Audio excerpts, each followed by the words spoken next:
¿Quién murió primero? ¿Adán o Eva? La verdad. Antes de empezar, no olvides dejar tu like y suscribirte, así podremos seguir creando historias como esta. En la penumbra de una noche tibia, cuando el silencio parece amplificar o murmurar aquello que a plena luz pasa inadvertido, el viejo cronista Eleazar, un escriba nacido mucho después del Génesis, pero obsesionado con sus ecos, despliega sobre la mesa de cedro un pergamino amarillento. La lámpara de aceite tiembla y proyecta sombras que danzan como si quisieran proteger el contenido del rollo. Eleazar inspira hondo. ¿Podría aquel texto perdido arrojar luz sobre el misterio que ha inquietado a generaciones enteras? ¿Quién exhaló primero el último aliento, Adán o Eva? Mientras la brisa nocturna hace crujir las vigas de la morada, tú, que escuchas esta historia, sientes que cada crujido es un recordatorio de aquel primer crujido en el Edén, la mordida al fruto prohibido que partió la inocencia en dos y abrió la grieta por donde se coló la muerte. El pergamino despliega un relato transmitido de boca en boca por los descendientes de Set, tercer hijo del primer matrimonio humano, hasta que, finalmente, alguien lo puso por escrito. No hay certeza sin memoria, advierte la inscripción inicial. Eleazar humedece su pluma con tinta oscura y comienza a copiar, mientras susurra en arameo, Bereshit, en el principio. En ese instante, la escena cambia y el espectador se ve transportado a un claro fuera del Edén. Una luz dorada baña un valle que conoció, alguna vez, la perfección. Adán, de espalda ancha y rostro curtido por casi 9 siglos de sol y trabajo, se inclina sobre la tierra resquebrajada, sus dedos tiemblan cuando palpan la arcilla, un recordatorio de su origen, porque polvo eres. A unos pasos, Eva contempla un arroyo que apenas murmura, reflejando en sus aguas unos ojos cansados donde aún chispea una llama de esperanza. El aire está cargado de un murmullo diferente, el lejano llanto de niños y nietos que juegan, mezclado con la resignada letanía de los ancianos que ya han sentido la espesura del tiempo. ¿Recuerdas el perfume de las flores antes de la caída? Pregunta Eva, con una voz más suave que el viento. Lo recuerdo todo, responde Adán, sin alzar la mirada, y a veces me pregunto si ese recuerdo es un consuelo o un castigo. Ese diálogo íntimo y sencillo encierra a la vez a toda la humanidad, la nostalgia de lo que fue, el peso de la culpa por lo que es y el anhelo de lo que podría ser. Cada palabra hierve con la conciencia de una sentencia que se aproxima, porque allí, bajo el cielo ya marcado por nubes errantes, ambos saben que el relámpago de la mortalidad caerá tarde o temprano. ¿Quién será alcanzado primero? Volvemos al rostro de Eleazar. Sus ojos se empañan al leer la siguiente línea, y Adán temía cerrar los ojos por la noche, no por el sueño, sino por el riesgo de no volver a ver a su amada al amanecer. El escriba se estremece. Cientos de años, incontables cosechas y lunas, y sin embargo el amor entre Adán y Eva persiste, un farol en medio del exilio. Esa chispa de ternura hace que el interrogante no sea mero dato histórico, sino el latido de un gran drama humano y divino. Imagina, querido oyente, a los descendientes reuniéndose alrededor de la fogata al caer el sol. Los niños escuchan, boquiabiertos, como el abuelo Set habla de la manera en que la tierra misma parecía suspirar cuando Adán cavó el primer surco, de cómo los animales, antes dóciles, ahora huían, de cómo Eva consolaba con cantos a las madres primerizas que temían al dolor del parto. Pero incluso en medio de esas rutinas, una pregunta recorría los corazones como viento entre trigales: cuando llegue la hora, ¿será mamá o papá quien parta primero? Porque mientras Adán veía en los ojos de Eva el reflejo de la promesa perdida, Eva veía en Adán la imagen del primer hombre. Ambos, sin saberlo, se convertían en espejos de nuestra propia finitud. La noche en que el misterio se desvelaría no llegó de golpe. Fue tecida lentamente, como telaraña invisible. Un día, Adán sintió un dolor punzante en el pecho; otro día, Eva notó que el color abandonaba sus mejillas. Sin registros bíblicos que esclarezcan la cronología, las tradiciones orales divergen. Algunos juran que Adán, cargado de remordimientos, se consumió antes; otros, que Eva, tocada por el peso de dar a luz al linaje entero, se marchitó primero. Pero un detalle coincide en todas las versiones: cuando uno cerró los ojos, el otro permaneció a su lado, tomándole la mano, murmurando oraciones al único Dios que podía transformar esa despedida en un preludio de redención. Eleazar detiene la pluma. La tinta se esgota, y con ella, o hace también su aliento. Levanta la vista, consciente de que o pergamino termina en blanco, como si alguien hubiera arrancado las últimas líneas.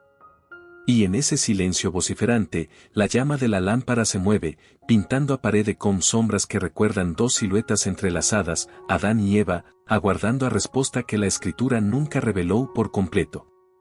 ¿Quién murió primero? La pregunta queda flotando, como un desafío y una invitación para escarbar más allá de los datos, en el terreno donde la fe y la curiosidad se entrelazan. Y así cerramos este primer capítulo, con la página a medias, con el corazón en suspenso y los sentidos expectantes. Porque, a fin de cuentas, el verdadero misterio no es solo quién partió primero, sino que nos quiere decir Dios al dejar el final abierto. No cambies de sintonía, el eco de esa pregunta acabará revelando más de lo que imaginas acerca de nuestra propia vida, muerte y esperanza. Fuera del jardín perfecto, la existencia de Adán y Eva se volvió una travesía de contrastes amargos, entre el recuerdo incandescente de la comunión perdida y la crudeza de un mundo que parecía gritar su exilio a cada amanecer. Nadie les enseñó a cultivar, a criar ganado ni a levantar refugios. Entre tanto, la tierra, que una vez había producido frutos sin esfuerzo, se transformó en un suelo áspero que devolvía espinos a las manos inexpertas. Las primeras lluvias los sorprendieron sin techo, empapando sus pieles aún habituadas al clima ideal del Edén. Sombras de montañas lejanas, ululidos de animales nocturnos y el frío que se filtraba por los poros los obligaron a improvisar cuevas y chozas de ramas. Fue entonces cuando Adán, clavado ante un tronco recién talado, comprendió por primera vez el alcance de la sentencia divina: con el sudor de tu rostro comerás el pan. Cada golpe de su improvisada azuela parecía retumbar en los huesos de Eva, que observaba a poca distancia, sosteniendo en su vientre el germen de la primera generación nacida en tierra exiliada. Entre los dos se tejía un silencio denso, tal vez más punzante que la culpa, porque en ese mutismo vivía la nostalgia. ¿Recordaba a ella el murmullo de los ríos del Edén? ¿Recordaba él el frescor de la brisa vespertina que anunciaba la presencia de Dios? Y, sobre todo, ¿cómo explicarían a sus hijos que alguna vez caminaron entre árboles de vida y ángeles guardianes? Los meses siguientes fueron una coreografía de aprendizaje y sacrificio. Adán experimentó el dolor de los callos, las astillas, la fatiga que le entumecía los hombros. Eva aprendió a reconocer plantas medicinales, a hilar fibras para vestir a su familia y, sobre todo, a lidiar con el desasosiego de los partos, una realidad inédita para su cuerpo modelado originalmente para la plenitud, no para el sufrimiento. El primer grito de Caín, acunado en las manos temblorosas de Adán, fue una chispa de esperanza, pero también un recordatorio de que la vida y la muerte ahora marchaban al mismo compás. Con la llegada de Abel y, después, de sus hermanas, el viejo claro fuera del jardín se transformó en aldea primitiva, techos de paja, cercas de piedra, surcos de cebada que se abrían como cicatrices. El ruido de martillos rudimentarios reemplazó, poco a poco, el canto nostálgico de Adán. Eva, aunque agotada, entonaba himnos suaves para infundir paz a los niños en las noches donde el viento arrastraba aullidos de fieras desconocidas. Entre recetas de gachas y rezos improvisados, la pareja empezó a percibir otro dolor más silencioso que el del cuerpo, el del corazón dividido entre el ayer glorioso y el hoy inevitable. En algunas noches sin luna, Adán se sentaba a la entrada de la cabaña y alzaba la vista a un cielo tachonado de estrellas. Allí, entre constelaciones recién descubiertas, buscaba señales de perdón. Eva se unía a él y, sin palabras, posaba su cabeza sobre su hombro. Entre susurros contaban historias a los pequeños, describían ríos cristalinos y árboles con frutos que tintineaban como campanas dulces. Sin embargo, cada relato terminaba con una advertencia: desobedecer a Dios es perderlo todo. Era su manera de sembrar en la nueva generación la semilla de la reverencia que ellos mismos habían dejado morir bajo el árbol equivocado. Aún así, la existencia lejos del Edén no careció de destellos de gracia. Al ver brotar la primera cosecha, espigas doradas que se mecían al ritmo de un sol que anunciaba cosecha y también sudor, Eva se arrodilló y lloró. No eran lágrimas de derrota, sino un reconocimiento humilde de que, incluso fuera del paraíso, Dios no los había abandonado. Adán entonces construyó un tosco altar de piedras y, al encender la primera llama de sacrificio, un viento cálido acarició su rostro con un susurro leve, casi imperceptible, como si la voz divina aún encontrara un resquicio para alcanzarlos. Sin embargo, tras cada jornada de arduo trabajo, el peso del tiempo se hacía evidente, las arrugas que surcaban los ojos de Eva, la lentitud en el andar de Adán, el cansancio que anidaba en los huesos. Cada rayo de sol que alumbraba un nuevo día también calculaba la cuenta regresiva de su mortalidad. Fue ahí, en el roce constante con la tierra, donde ambos comenzaron a intuir que la verdadera pregunta no era si morirían, sino cuál de los dos partiría primero. El pasado resplandeciente y el presente áspero convergían en ese interrogante que les martillaba el pecho. Y aunque la voz de Dios ya no resonaba con la cercanía de antaño, una certeza se abría paso entre tantas incógnitas: la historia de su caída, dolor y esperanza sería la herencia más elocuente que legarían a la humanidad. Así concluye este segundo capítulo, perfilando un escenario donde la fugaz alegría de la cosecha convive con la sombra de la muerte, donde cada amanecer huele a promesa y a despedida. Porque, mientras Adán y Eva aprenden a vivir luego del Edén, la semilla de la gran incógnita, ¿quién cerrará los ojos primero?, ya germina en el fondo de sus corazones y prepara el terreno para el próximo acto de este drama ancestral. Las estaciones habían empezado a tejer un ritmo reconocible: siembra, brote, cosecha, cantos de cuna en las noches cálidas y hogueras vigilantes en los inviernos que parecían querer devorarlo todo. Aquel dulce compás se quebró el día en que el silencio cubrió súbitamente el campamento como una manta helada. Era la hora dorada, esa en que el sol desciende lento y el polvo suspendido parece oro. Eva regresaba del arroyo con un cántaro cuando escuchó un bramido que no era animal ni humano, sino algo más crudo, como si la tierra misma se desgarrara. Corrió, con el agua derramándosele por los talones, y lo que halló marcaría para siempre la historia de la humanidad. Abel yacía sobre el terrón recién arado, su ofrenda de cordero aún humeaba en el altar improvisado, la sangre fresca empapaba la tierra, mezclándose con las lágrimas que resbalaban por el rostro petrificado de Adán. Unos pasos más allá, Caín temblaba, las manos todavía manchadas, los ojos extraviados entre culpa y rabia. Eva sintió que el mundo se le fracturaba en un solo latido. El grito que brotó de su garganta quedó suspendido en el aire, tan agudo que pareció detener a los pájaros a mitad de su vuelo. «Hijo mío». Abel se arrodilló y aferró aquel cuerpo exánime que aún conservaba tibieza. «¿Qué te han hecho?». Adán, con la voz quebrada, intentó musitar algo, pero las palabras se le deshicieron en los labios.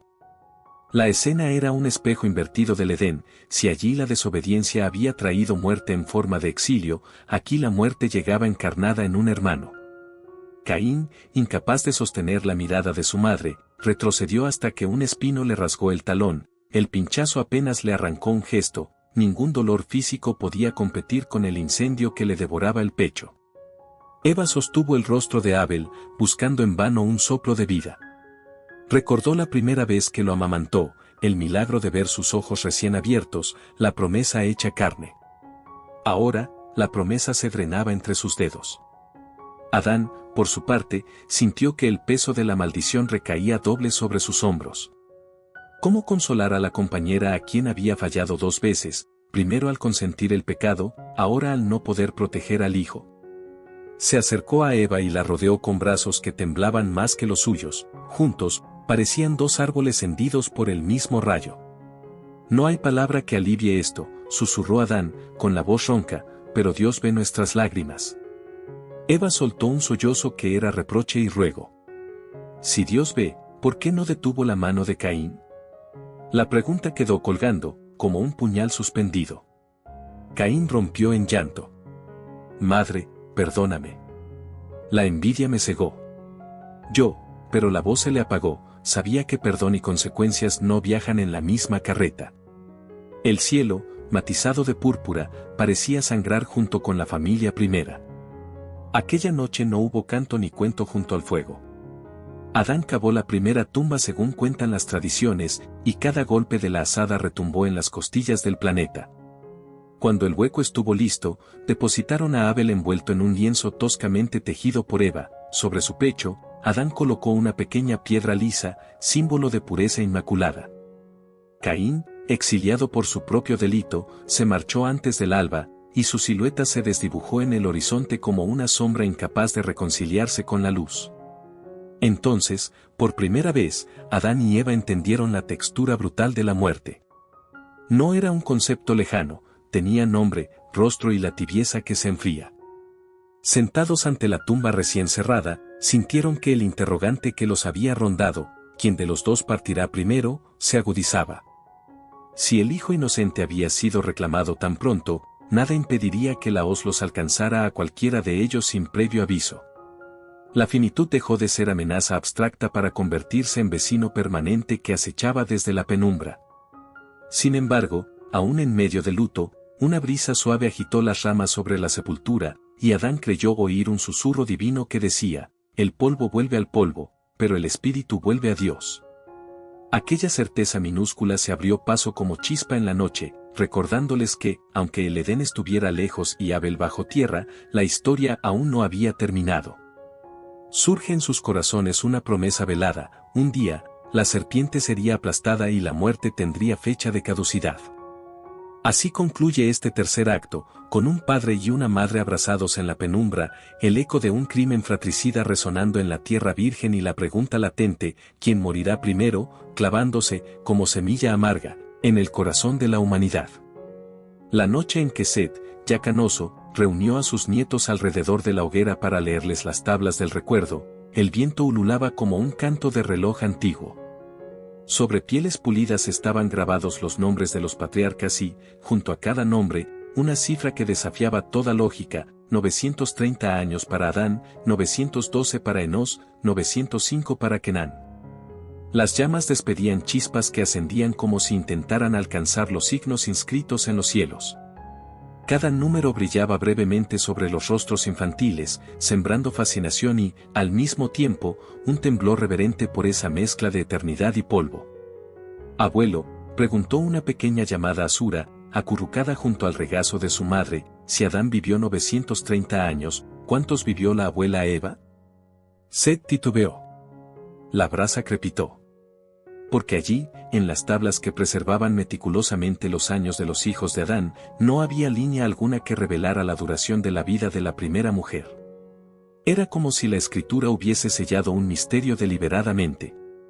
En ese silencio cargado, los ojos de Set se nublaron, pudo ver de nuevo a su madre, cabello plateado por los siglos, entonando salmos al amanecer mientras él observaba, niño aún, la luz dorada filtrarse entre las ramas. Recordó también las arrugas que lentamente horadaron la piel que antes resplandeciera como pétalo nuevo. La memoria, en un súbito rayo, le mostró a Eva sentada junto al lecho de Adán cuando éste enfermó por vez primera de una fiebre que ningún ungüento calmaba. Y recordó la oración que ella murmuró entonces: «Señor, si alguien ha de partir primero, deja que sea yo, no permitas que Adán beba el cáliz de la soledad». Pero la historia siguió su curso, y el único dato tangible estaba cincelado en Génesis 5:5, y fueron los días de Adán 930 años, y murió. Nada se menciona sobre Eva. A partir de ese vacío, los relatos orales se bifurcaron en senderos que serpentean hasta hoy. Los cálculos de los antiguos. En Qumrán, los escribas esenios intentaron llenar la laguna con cálculos de armonía cósmica. Sostenían que la edad de Eva debía corresponder a 7 ciclos de 130 años, número asociado a la plenitud divina, lo que arrojaría 910 años. Otros, como los rabinos de la escuela de Akiva, defendían que Eva murió justo un año antes que Adán, de modo que el primer hombre probara el sabor de la orfandad y el peso de la sentencia con total conciencia. Las leyendas de los beduinos. En los majestuosos desiertos arábigos, los beduinos narran una versión distinta: Eva habría sobrepasado a Adán y traspasado el umbral de los 1000 años.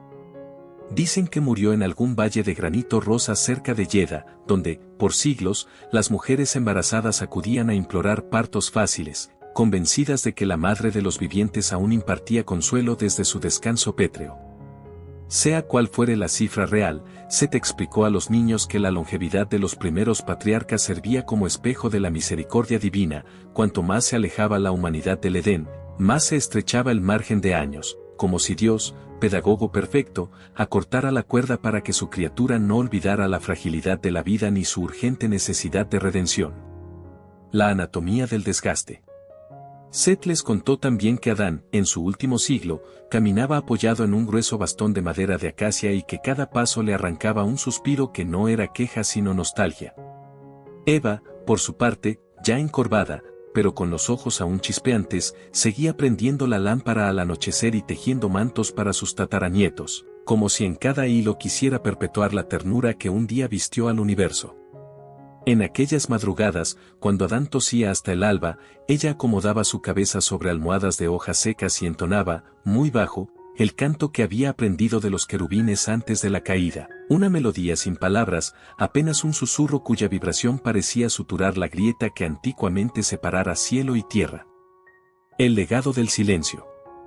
¿Por qué, entonces, preguntó finalmente Asura, el pergamino guarda silencio acerca de la muerte de Eva? Set cerró los ojos y respondió. Porque hay silencios que no ocultan, sino que invitan a la búsqueda. La escritura nos revela lo esencial, que, tarde o temprano, hasta los más longevos vuelven al polvo, pero nos deja espacio para preguntarnos por el corazón que latía detrás de los años contados.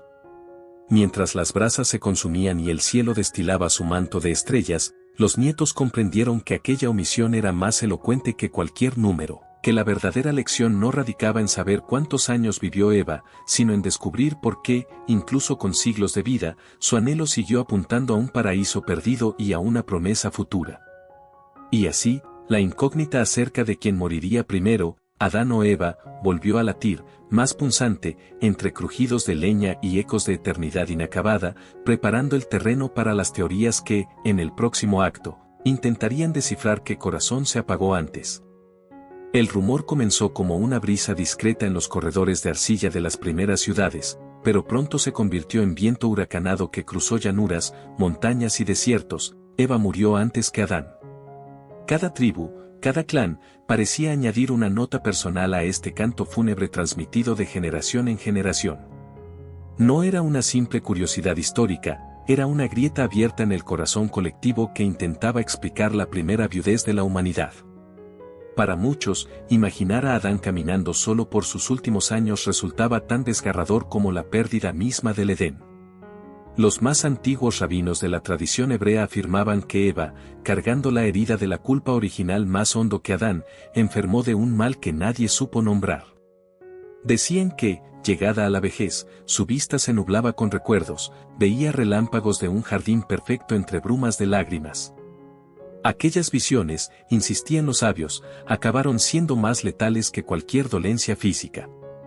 Según estos relatos, la noche de su despedida coincidió con un eclipse lunar, una sombra redonda mordiendo la luna como eco simbólico de la primera mordida al fruto.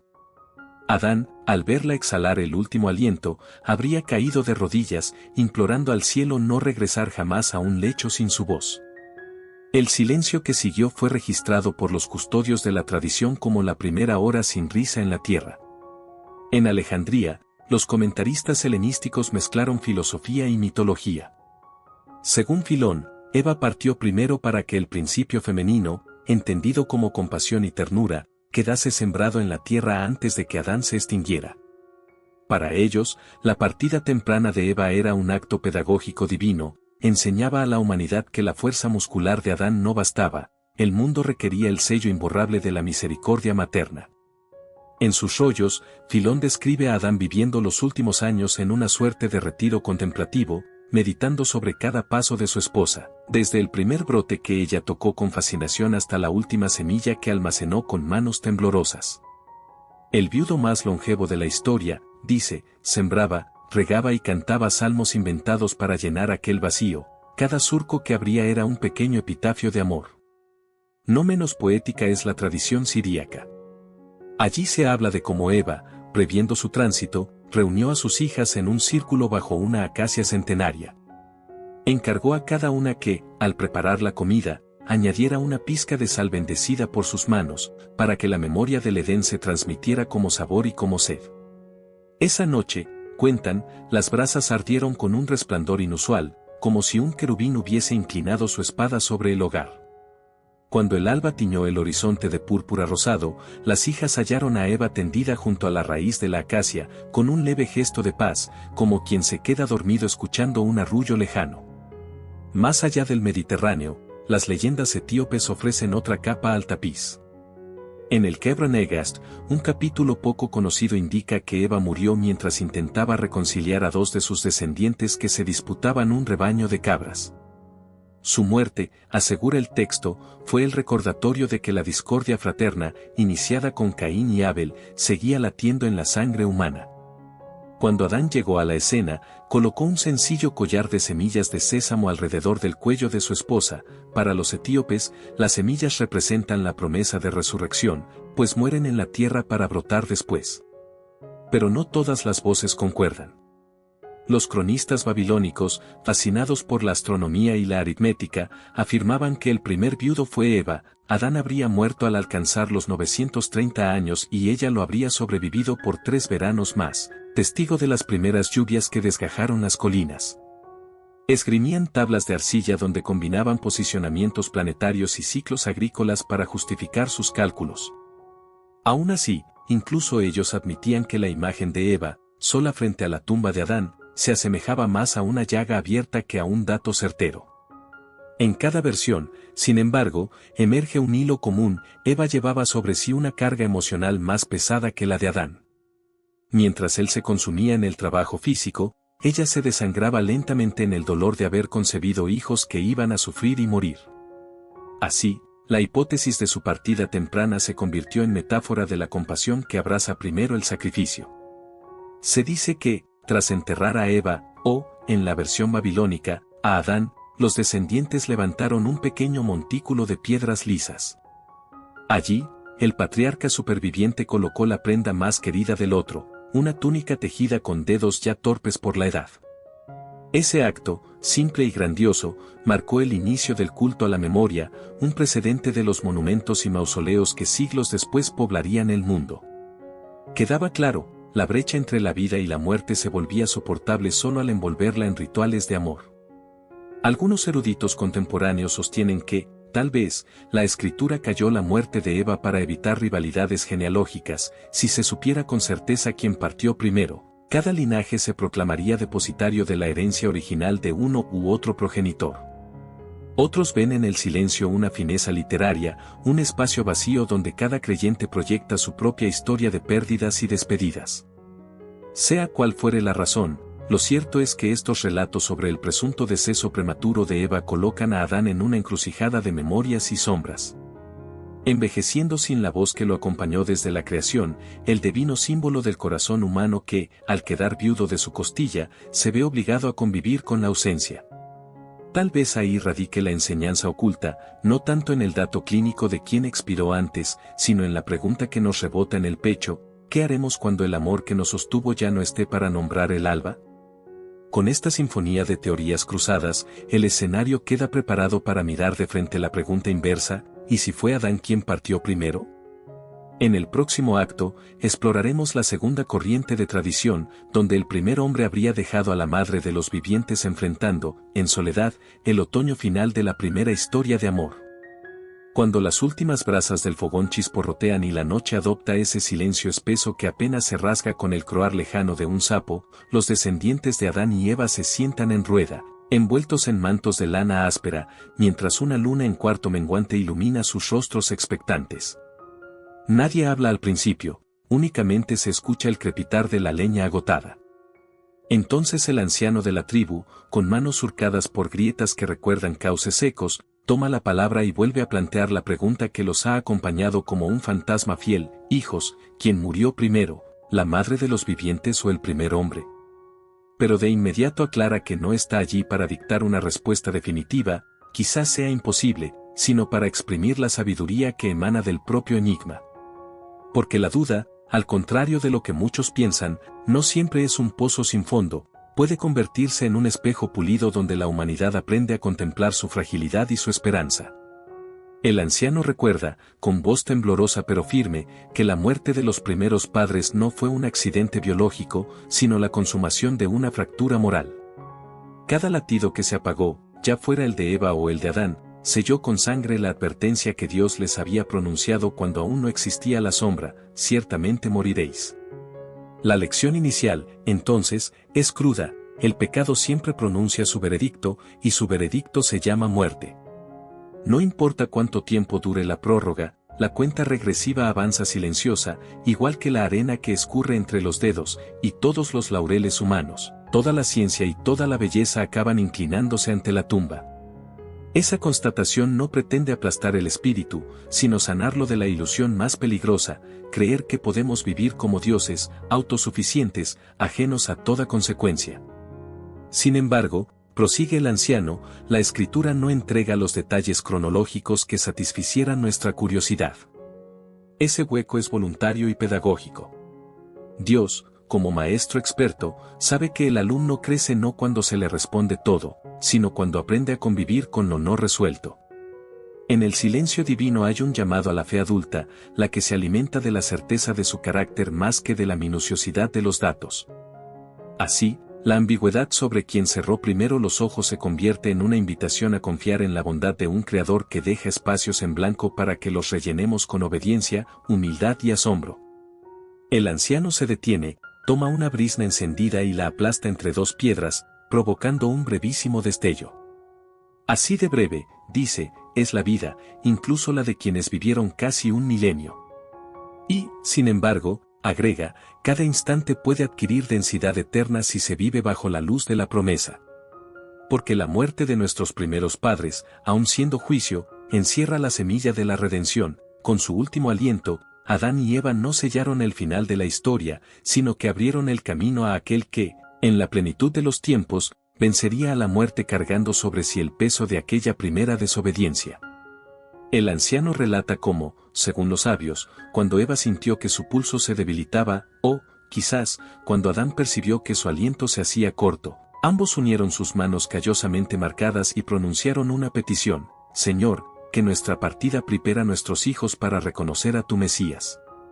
Esa súplica resume la paradoja: en la hora de la debilidad absoluta, la esperanza se alza más recia que nunca. Por eso, concluye, la gran lección que el fuego casi extinto nos susurra no gira en torno a un acta de defunción añeja, sino a la pregunta que cada corazón debe responder antes de que su propia llama se apague: ¿vivo de tal modo que mi muerte, cuando llegue, apunte a la promesa de vida eterna? Al elevar esta cuestión, el anciano clava sus ojos húmedos en el grupo, y el silencio se hace más denso, pero ahora es un silencio fértil. Algunos apartan la vista y la fijan en el firmamento, otros aprietan contra el pecho a un niño dormido. Todos sienten la punzada dual de la sentencia y de la promesa: polvo somos, sí, pero polvo destinado a ser soplado otra vez por el aliento divino. Así, bajo aquel cielo tachonado de estrellas que presenciaron el primer pecado y también el primer suspiro mortal, los descendientes comprenden que la incógnita de quien murió primero queda eclipsada por un resplandor mayor: la certeza de que ningún adiós es definitivo para quien se cobija en la misericordia de Dios. El anciano calla. Una brisa fresca apaga la última chispa del fogón y, en la oscuridad, cada uno se levanta con un pensamiento ardiendo bajo el pecho. La muerte, aun sin especificaciones, se convierte en maestra, les muestra lo que vale, lo que sobra y lo que aguarda del otro lado de la aurora prometida. La aurora derrama un resplandor violáceo sobre las colinas cuando los nietos de Set colocan la última piedra sobre la tumba ancestral. El montículo, cubierto de musgo y flores silvestres, parece latir con cada soplo de viento, como si adentro, allí donde reposan, según la tradición, los restos entrelazados de Adán y Eva, aún persistiera un fuego que se niega a extinguirse. La escena guarda una quietud reverente: ningún pájaro trina, ninguna hoja cruje, el mundo contiene el aliento para contemplar el epílogo de la primera historia de amor. Sin embargo, este aparente silencio es solo la antesala de un rumor más profundo, el susurro de una promesa que recorre la tierra desde la caída hasta nuestros días, anunciando que la muerte, por muy antigua o precoz que sea, carece de la última palabra. Cuentan los sabios que, poco antes de expirar, el sobreviviente, sea Eva o Adán, según la teoría que uno abrace, alzó la mirada al cielo velado por nubes carmesí y pronunció con voz apenas audible una declaración que atravesó los siglos: no temas, alma mía, el jardín que cerró sus puertas se volverá a abrir. Quienes escucharon aquel murmullo sintieron un estremecimiento que no era de pena, sino de expectación. Porque, en la boca del moribundo, la muerte se transfiguraba en umbral, y el Edén, perdido por desobediencia, se intuía de nuevo al alcance de la esperanza. Fue esa chispa, esa inversión absoluta del terror en consuelo, la que germinó en la conciencia de la humanidad la certeza de que Dios preparaba un camino para regresar a casa. Los descendientes conservaron el eco de esas palabras como se guarda una brasa en caverna fría, pasándola de mano en mano, de generación en generación, para que nunca se apagase. Cuando las ciudades crecieron y los imperios erigieron torres buscando tocar el firmamento, aquel rescoldo avivó la intuición de que todo afán humano, agricultura, arte, ciencia, anhela, en el fondo, reponer la armonía rota. De los labios de los patriarcas, la promesa tomó forma de canción, de los profetas, se volvió clamor, de los salmistas, se hizo lamento esperanzado. Así, el polvo viviente se descubrió destinado a más que marchitarse bajo el sol, convocado a resucitar en una fidelidad que la tumba no puede retener. En algunas variantes de la tradición, la última noche de Adán se describe bajo un firmamento tachonado de estrellas nuevas. Dicen que, mientras el anciano yacía con la cabeza sobre el regazo de un tataranieto, sus labios resecos esbozaron un relato que nadie había oído. Habló de una figura luminosa, la simiente de la mujer, que aplastaría la cabeza de la serpiente y levantaría un puente entre el polvo y la gloria. Cuando terminó, exhaló un suspiro tan leve que apenas movió un mechón de paja, pero el susurro se propagó como huracán invisible, encendiendo hogueras de esperanza a lo largo de milenios. Aun si uno prefiere creer que fue Eva la última en partir, la esencia no cambia. Ambos, antes de despedirse, plantaron en el suelo estéril una semilla de confianza que ni la desobediencia ni la muerte pudieron sofocar. La pregunta de quién murió primero se diluye entonces en una revelación mayor, el destino último de Adán y Eva, y con ellos, de todo ser humano, no es la desintegración, sino la transfiguración.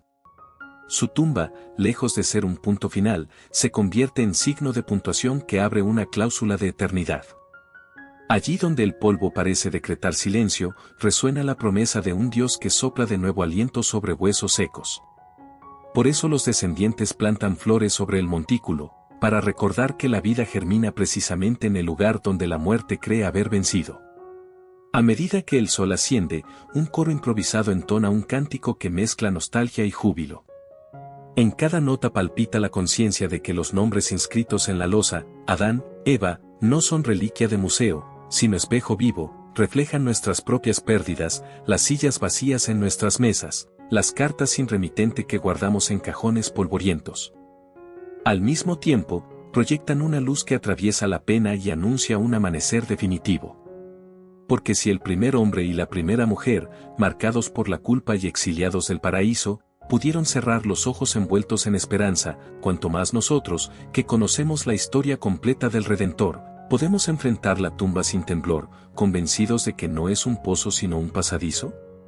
Cuando los nietos de Set se dispersan de nuevo por los campos, llevan en la espalda cestos de grano y, en el pecho, el latido de esa esperanza incendiaria. Cada surco que abren, cada semilla que siembran, se convierte en testimonio de que la tierra, por espinosa que sea, sigue esperando la redención prometida. Y así concluye la historia, no con la certeza cronológica de una muerte antes que otra, sino con el estallido de una vida que se promete más fuerte que cualquier epitafio. Al fin y al cabo, el Edén perdido no es ruina definitiva, sino preludio de un jardín restaurado, donde el árbol de la vida vuelve a extender sus ramas y donde el misterio de la primera despedida se transforma en himno del eterno reencuentro. Si esta historia tocó tu corazón, déjanos tu comentario y comparte este video para que más personas descubran el poder de la fe y el amor verdadero. Gracias por estar con nosotros y nos vemos en la próxima historia.